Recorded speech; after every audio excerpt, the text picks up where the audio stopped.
Ibu menitiskan air mata sebab sedih perbuatan anak. Ibu malu. Seorang anak yang terik kasar tangan rebah depan seorang ustaz yang merawat dia.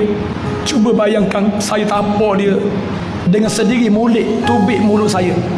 Saya kata kepada anak dara tu, kalau mu mati depan aku hari ni, mu dah bau syurga. Sebab mu buat kemok mu gining depan aku. Lepas saya tapar dia, dia cekik pinggang. Ustaz tapar saya. Ya, aku tapar mu sebab mu kurang ajar dengan mak mu. Lepas tu dia report bala polis. Lepas dia report bala polis, ketua polis tu telefon saya. Allah Ta'ala tolong saya.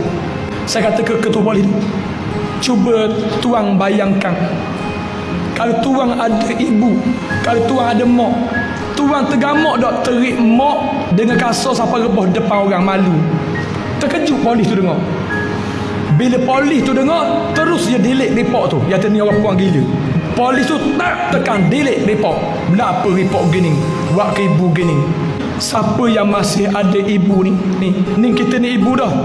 Kita ni mak orang dah ni. Kita ni ada anak dah, tapi masih ada ibu. Siapa yang ada ibu? Quran sebut, wa in jahadaka ala an tusyrika bima laysa laka bihi ilmun fala tuti'huma wa sahibhuma fid dunya ma'rufa. Apa dia tu? Bergaul baiklah dengan kedua ibu bapamu sewaktu ibu bapamu hidup di atas dunia, selagi ibu bapamu tidak suruh kepada mensyirik akan Allah Ta'ala. Kalau masih ada ibu, layanglah ibu molek, hormatilah dia. Jangan jadi anak derhaka. Jangan kita menyinggung perasaan dia. Sebab apa? Takut kita kayak gitu, anak buat gitu pula kita. Kita yang masih ada ibu ni, jagalah molek.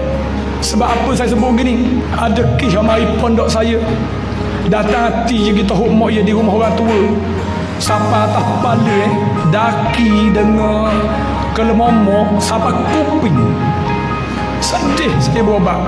Sedih saya berobat. Kuku dah lah panjang mak, dengan kulaknya tangan nasi dah basuhnya. Anak engineer, anak doktor, anak arkitek, anak cikgu. Mak kita rumah penyayang. Ni yang buat berlaku di pondok saya. Tergamak dia buat gitu. Mu kaya dengan sebab mak. Mu senang, mu hidup, mu minum air susu mak. Tapi bila mak tua, mu pergi atas rumah orang tua, mulak mak mu sampai jadi rambut kuping habis atas kepala kelmama dengan daki. Allahu Akbar. Ingat, siapa buat gitu ke mak dia, bila giliran dia tua sesak, Tuhan tunjuk ke dia pula.